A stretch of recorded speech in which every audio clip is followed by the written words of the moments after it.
Scot Faulkner. He's been the former chief administrative officer in the US House of Representatives and has also worked with the Reagan campaign. Mr. Faulkner, we've had a few hours to digest further developments since we last spoke.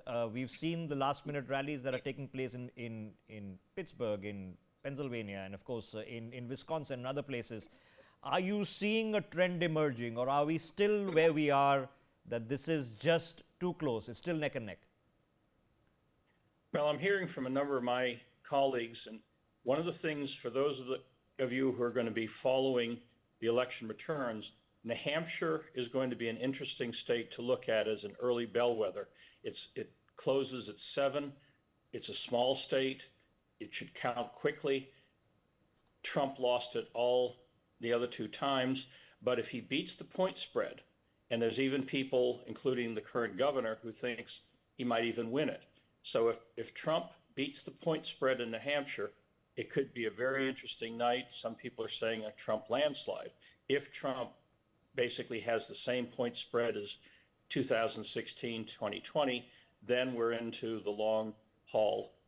But I'm also hearing a lot of people, I'm talking to people across the political spectrum. Pennsylvania obviously is the key state. The people are guardedly optimistic that Trump will take Pennsylvania, and that McCormick, who is challenging the Democrat incumbent for Senate, may also take the Senate seat, which would then give the Republicans more than just a 1-seat margin in the Senate. So so as one is following those early returns, which should start coming in basically 24 hours from now, New Hampshire could be an interesting early sign of whether it's a long night, a short night, a cliffhanger, or a landslide.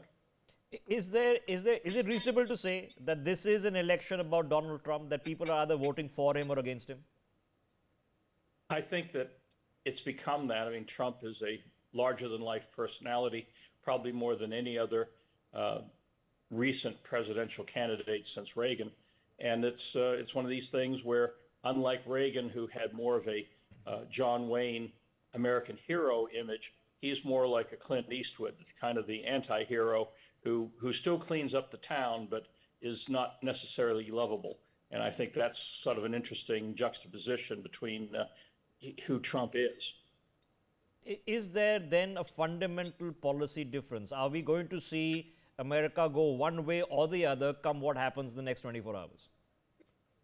Absolutely. I mean, this is probably one of the best watershed elections in recent memory. Again, you had the crossroads in 72 with McGovern. You had the crossroads in 80 with Reagan, Mondale in 84. And this is really the first one in a long time where you're going to see literally a 180-degree difference in the policies domestically and foreign policy, depending on who enters the White House in January. Is there a reasonable enough crisis in the American economy? Because other than inflation, all the other numbers look fine, and the global economy looks fine. Is there a crisis that's there for living and breathing people in the country?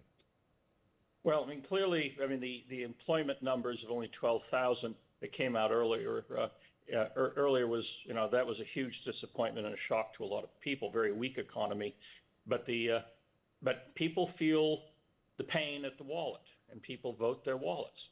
When you go to the store, no matter what the stock market's doing, no matter what all the indicators are doing, when someone goes to the store and knows that they're paying 20% more than they were 4 years ago for basic things from milk to cereal to bread to eggs, that's something that gets their attention.